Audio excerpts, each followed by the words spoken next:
Enjoy the allure of a beautiful day. Invite some friends to your home to celebrate and have them enjoy the tastes and aromas of a lovely luncheon.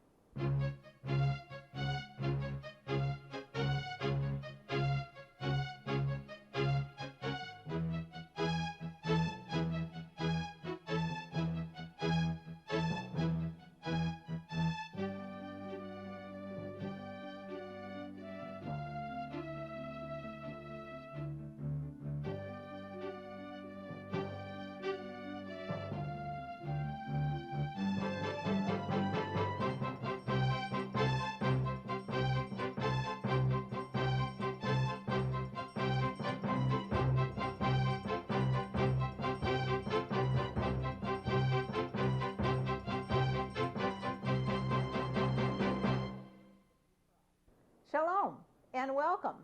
I'm Eenie Frost, and as you can see, we are not in my kitchen. We have been invited to the very beautiful, luxurious home of a friend. And when we came in here and looked, we said, what would be more appropriate to make than a very lovely luncheon? How about call up some friends and invite them over and say to them, I'm not making anything I've ever made before, because I have 4 wonderful new recipes for you. And I think you're really going to like them. Each one is quite unusual. I was talking to my neighbor the other day, and she said, Eenie, you have to see this cookbook that I just brought back from California. It's called Fast and Fancy, and it really is wonderful. I think you're going to enjoy this first one. This is kind of a quiche, although they call it a smoked salmon pate in a wonderful crust. And here's how we're going to make it. First, we're going to start off, and of course, in the food processor, it's so simple. We're going to take a cup of cracker crumbs. It happened that when I was in the food market yesterday, I happened to see these crackers that are now coming in kosher. They were not in the kosher part of the store, but they were with the regular crackers. And you know, when it says kosher, that means that there is no lard in them, and there is no meat or milk product in here, because these are parve, and they really are wonderful. They have a nice flavor. And a cup of crumbs is about, oh, you know the packages of crackers that have 3 different packages in it? This is about 1 package would give you a cup. And then we're going to add to this, can you believe this? A half a cup of Parmesan cheese. And to give it some nice flavoring, of course, we're going to add a little dill weed. And I have here about 1/4 of a teaspoon of dill weed. That gives it a nice flavor. If you're broiling fish or making fish anytime, always be sure that you use a little dill weed with it. It's wonderful.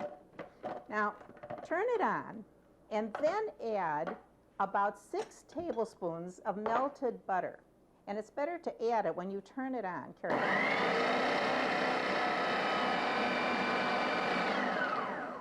And that's how you make a crust. What could be simpler than that? And you can see it's a nice flaky crust. Now you take this and pat it into the bottom of a 9-inch spring form. And I did it already because then what you have to do is to put this into a 350 oven for about 8 minutes. When you take it out, allow it to cool for a few moments because it'll need a little cooling time before you start to put your filling in it. Now the filling is really delicious, and I think you're going to like this. The filling, and what we're going to do to make the filling is to just change this. You know, this is a wonderful idea. With the food processors the way they are now, all we have to do is change the middle of it. We don't have to change the whole thing. So we're going to take our food processor and put this one in instead to make the filling. And I think that this is really a good filling. We're going to start out with a little garlic. Oh, you know, that's going to give it a good flavor right away. So take your garlic clove and just peel it off, put it in the food processor when it's dry. You must do it when it's dry or else it's not. You see how fast it goes through? Then we're going to add to it 1 8-ounce package of cream cheese. And when you put something like that in, be sure that you always cut it up into pieces before you put it through. So we have an 8-ounce package of cream cheese. And now, to give it some flavor, oh, these chives are right out of my garden. I wish you were here to smell them. I have about 3 tablespoons chopped up. That's going to give it a nice flavor.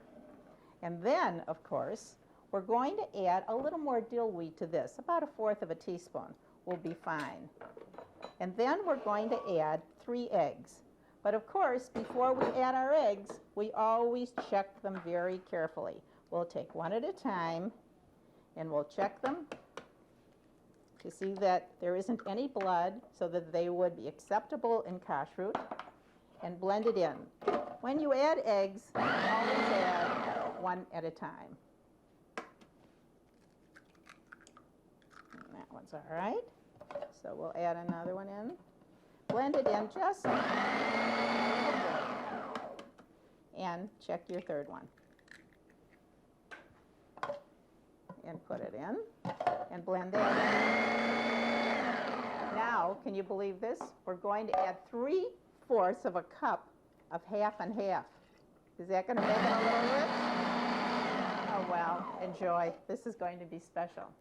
And then I have 2 ounces of lox that I've cut up into about 1-inch pieces. And just add that in. Blend it in a little bit. And that'll give you a very nice mixture. Now, don't be concerned if this mixture seems a little loose to you, because believe me, it's going to come out just fine. Take this and pour it into your springform. Put this into a 350 oven for about a half an hour. And when you take it out, put it in the refrigerator and let it cool. And when you serve it, it's going to look like this. Now, doesn't this look pretty? And when you go to slice it, it slices up just beautifully. It really does, and I think that you're really going to like this. I'm going to slice a piece for you so that you can see how nicely it looks when we slice it up. It'll slice very easily, and you can give each one a piece. So just take it and slice it. It comes out firm. It's just fine, and you can put it right on your plate and serve it to your guests. The next thing that we're going to make is what I call pineapple fluff. This is a wonderful recipe and really interesting. I think that you're going to like this pineapple fluff. You must try this because it really is good. It's kind of gelatiny, but not exactly. It's not like your old Jell-O molds. I think you'll see that when I make it. So first of all, we're going to put into a pot 2 tablespoons of kosher, unflavored gelatin. And turn that on to low. Don't make it too high. Turn it on to low. I have 2 packages of unflavored gelatin. I have a 1/2 cup of pineapple juice. And I have 3/4 of a cup of water. And allow that to set until it gets, it should get pretty liquidy and it'll come together. Now then, while that's setting, take 6 egg whites and beat them up with a 1/2 cup of sugar. When this is put together, you'll take your egg yolks, pour them very carefully into here because you don't want hard-boiled eggs. Just a little at a time, and let it set. Put that in the refrigerator for about a half an hour to congeal. And when you take it out, you see it'll be pretty firm. Then we're going to add to that a 20-ounce package of crushed pineapple. And of course, since Jack was standing there when I was making this, I have to tell you that we added a 1/2 cup of coconut because that is definitely his weakness. So we added some coconut. And then we're going to blend into that the 6 eggs that I have already taken the half a cup of sugar from and added in here. You see when you add that, how it comes into peaks and gives a nice shine? Now please add this carefully. This is the time my son Skippy comes walking in the door and just about to slam the door and says, "Mom, are there egg whites working?" Hold on, because that's what will make them collapse. This is a very small, very smooth kind of a mold, and you want it to be delicate for this kind of a luncheon that you're going to probably have as a buffet. So you want this to really look very nice and be very easy to serve. And then we're going to take it and put it in any kind of a mold that you prefer. I think that the kinds of molds that we use are really very pretty. You can use a round one, you can use a high one. And the one that I use, I'll show you right here, is kind of a star-shaped. And decorate it a little bit and see how pretty it looks.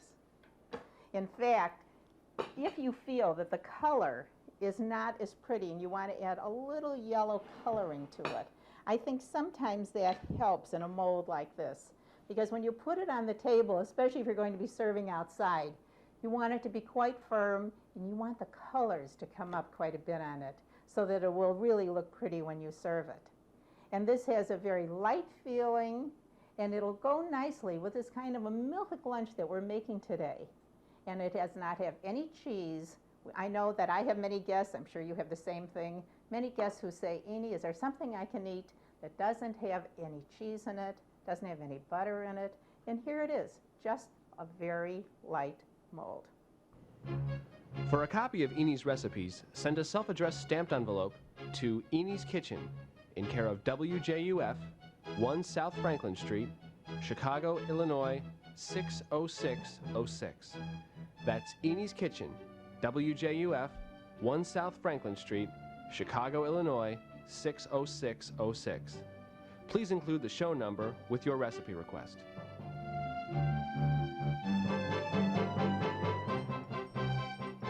Now I know that you're saying, what kind of a salad are you going to make? Oh, Eenie's probably going to make tuna fish salad or salmon salad. Nope, not either of those. Because we've said to the fish man 100 times, invent a new fish. He says, how can I invent a new fish? And we're always saying we're tired of making the same fish all the time. So they invented a new fish. But the funny thing about it is that it really is a very old fish.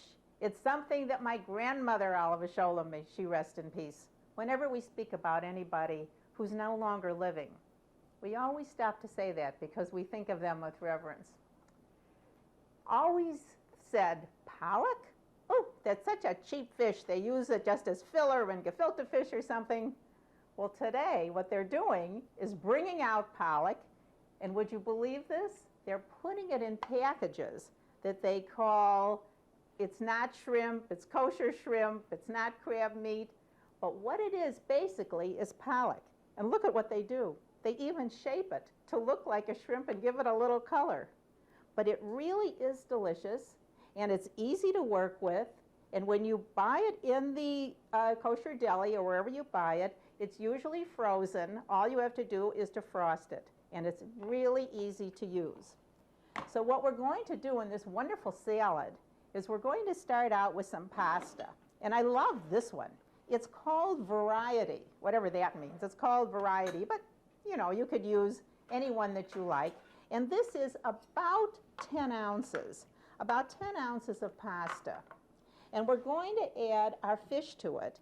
And in the fish, this too is a 10-ounce package of this, well, we'll call it pollock, of this fish that they are selling today that is really good. And now, to make it a little bit interesting, we're going to add some green onions. And I have about 5 or 6 green onions, because again, this kind of fish does not have a real good flavor to it. It's kind of bland.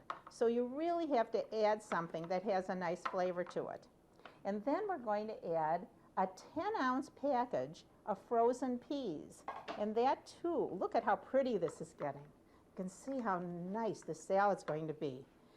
but it needs a little dark color. So we're going to add about a cup of black olives. And don't slice them up. Just be luxurious. Just throw them in like this. Be sure they're pitted, please. And add them in. We'll put that on the side for a moment while we're going to make, oh, and here we have to put in some mushrooms. I have a pound of mushrooms. And as you know, and I always say, fresh is best. If you have to go to the canned mushrooms, I suppose it's all right, but I really prefer the fresh if you can. Now the salad dressing is very interesting. And of course we're going to start again with our clove of garlic. Put that in first, and we also have about a half a cup of parsley. I just picked this morning from the yard. Look at how nice it looks. And here's about a half a cup of basil leaves. I was talking to my neighbor who's in the flavoring business. He says, Eenie, don't ever say basil. He said, that's basil rathbone. He said, when you're talking about food, it's always known as basil. I said, all right, I'll remember that. And just chop that up. And it goes very quickly. Now we're going to add to that 1/3 of a cup of cider vinegar and 2 tablespoons, and you have to watch this now. I have 2 tablespoons of mustard, Dijon mustard. Some Dijon mustard is kosher and some isn't, because don't forget that wine may or may not be kosher. So be sure you look at the jar when you buy it. We have a tablespoon of sugar and 2 tablespoons of Dijon mustard, which will give it a nice flavoring. And then we're going to add a cup of sour cream. So you see, this is a little rich, but that's the fun. For a luncheon, we wanted something a little bit different in our salad and even in our dressing. And I think you're going to like this dressing so much you're going to use it on other things. Now put this in, and as you start it, then we're going to add to it about a half a cup of half and half.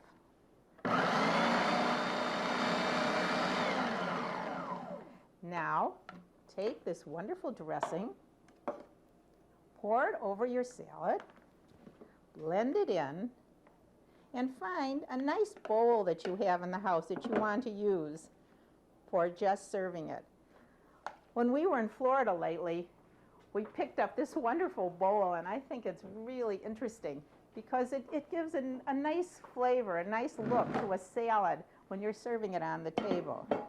Here, and look at especially this one, because this has such nice colors in it. You see how pretty this is going to look? Look at the nice colors on here. And if you want to take a couple of radishes and put them on the side, that's fine. And you know what I love? Jack likes nuts. Here we have pine nuts. Just going to put some pine nuts on it. And this is our salad.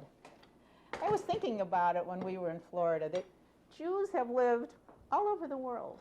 And they lived in every city in this country. But of course, it was obvious when they came, they lived more toward the eastern coast. And New York and Baltimore. Baltimore is the seat of Jewish life for many, many centuries. And I have a picture here that I think is really wonderful. It's a picture of a family who lived in Baltimore since the 1500s. And they have a place there that's very interesting if you go to visit, the Jewish Heritage Society. And they put on various exhibits. But you see, they have the material for the exhibits because they have so many families that are generations and generations of Baltimore lives. In the late 1800s, what happened is there was a woman who lived there named Henrietta Zold, who I think is one of the greatest women who's ever lived, and I think I've spoken about her before, and I will again. Henrietta Zold is, of course, known as the founder of Hadassah, the largest Jewish women's organization in the world. Her father, Rabbi Zold, was a well-known conservative rabbi in Baltimore. And as Henrietta Zold was growing up, she saw these Jews coming over here from Russia. But when they came, those parents said, I don't want you to go to a country and not know how to do anything or earn your keep or earn $1. So before they left Russia, there were organizations like ORT, Organization for Rehabilitation Through Training, who trained these boys and girls to learn something like the needle trade. So when they came here, they at least knew how to do something. They were equipped to go into these factories and know how to do something. But most importantly, they wanted to learn the language. They did not want to be known as greenhorns. That was a no-no. They wanted to learn the language and become acclimated into American society. And so Henrietta Zoll set up a group of schools where she and her friends and other people taught these people to speak English and to become involved in American society. And you know what? We're seeing the same thing today. The Jews coming out of Russia today are feeding into cities all over the country. And through Jewish federations, they too are being taught to speak English because they want to become a part of American society, and they are learning and coming into the mainstream of American life, both in vocations and in learning the language. So when you go to Baltimore, take the time and look in the phone book and go over and visit them. I think you'll enjoy an interesting afternoon to learn about one of the oldest Jewish communities in our country, in Baltimore. For a copy of Enie's recipes, send a self-addressed stamped envelope to Enie's Kitchen in care of WJUF, 1 South Franklin Street, Chicago, Illinois, 60606. That's Enie's Kitchen, WJUF, 1 South Franklin Street, Chicago, Illinois, 60606. Please include the show number with your recipe request.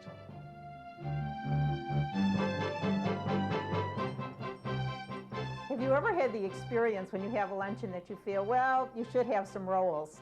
And you go to the bakery and you buy all these fancy rolls and nobody eats them. But if you make something yourself, I find some kind of a little loaf bread, then everybody will give it a try. And when I was looking through some recipes, I found this one for apricot loaf. My Mahjong partner is absolutely bananas over apricots. Anything that's apricots, I'm going to have to try this on her. And I think you're going to like it because it's very moist and you can keep it for a long time. You make it and you can put it in the freezer and hold on to it until your luncheon. And it really is simple and it's delicious. The first thing we're going to do is to take 2 cups of dried apricots. And here again, look at how simple this is. Put it in your food processor and just chop it up. And it goes very quickly. Now then, take the apricots and put them in 2 cups of boiling water and allow them to set there for about a half an hour because you want them to become a little more moist. Just put them in about 2 cups of boiling water and let it set there. But I started this in advance because I wanted to have some ready so that we could start to cook. Just let them set in this boiling water. And here I have some over here that you see have been sitting here already. In order to make this loaf, what we're going to do is first take our dry ingredients.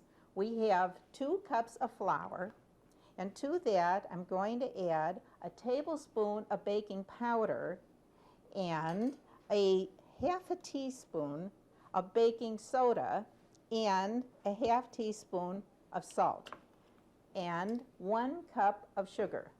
Just kind of blend the dry ingredients together softly, carefully. When you use the food processor, you really don't have to sift it. It's fine this way. And then we're going to add the dry ingredients alternately with 3/4 of a cup of sugar. So first we'll add part of the dry ingredients and part of the orange juice. This is 3/4 of a cup of orange juice. And add that, beat it in carefully, and then add more of the rest of your dry ingredients and the rest of your orange juice. And blend that in. Now I have 2 tablespoons of butter that has been melted. And add that in.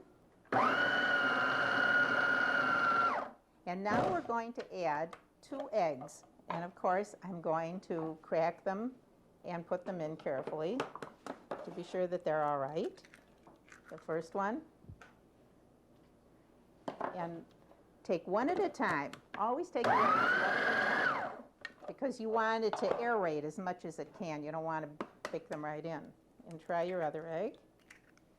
And put that in. Pull it through. And now we're going to add about a half a cup of chopped nuts. I have walnuts. I think that's very nice. And then we have our apricots. Here's our 2 cups of apricots. And take this, put it in, and just blend it through. And what we're going to bake it in is a loaf pan. And most loaf pans are about 9 by 5 inches. That's about what this one is. But if you wanted, do you have the small loaf pans? That's fun. Put them in the little ones. That's all right too. Just put them right in. Put this in a 350 oven for about a half an hour. And you'll see when it comes out, it will really be delicious. It's a wonderful cake. And this is the way it looks when it comes out. And you can see that it stays very moist. You can keep it for a long time. And we're going to put it on our buffet table because now we're coming to the luncheon. And we have everything. Isn't it fun to look at your table before the guests come? You have your plates and your silverware, and everything is out. And I'm going to say to my guests, after we eat, we're going to play cards. We're going to play bridge. But I have some cards that I think are really a little bit unusual. They're from Israel. And when I opened them up and looked at them, the Jack, the Queen, and the King have different pictures on them than ours do. In fact, every queen is different. There's Queen Esther, there's a Queen of Sheba. The kings are different. There's King David, there's King Saul. Everyone is different. But I thought an interesting part of it, too, was in one of the other decks that I had from Israel is the Joker. Now, I looked at this, and it says Asmodai. And look at this horrible picture. And I called about 10 friends who are really conversant in Hebrew. Not only know Hebrew, but really conversant. And you know what? Not one of them knew what this meant. This word was not in any dictionary, and it was not familiar to any of them. And I tell you why. Because it means Satan. And Satan is not really a familiar Hebrew word. Hebrew is an optimistic language. Can you believe that? Of a people who have survived all of these centuries and have lived through so many terrible holocausts that if you walk through the streets of Israel today, you see happiness and gladness and music and singing. And that's why I want you to think about this. If you're feeling a little blue or a little down, the best pickup is have a luncheon. Call up your friends. Invite them over and tell them you're making 4 wonderful new recipes. You're going to make this wonderful lox pie that's just marvelous with a wonderful feeling to it. And here is our fish salad with fish and pasta and wonderful vegetables and a marvelous dressing. And here's our pineapple fluff. And here we have our very good apricot loaf. And this reminds us of the optimism of our people and the happiness. And I hope that this carries on to your day. Shalom.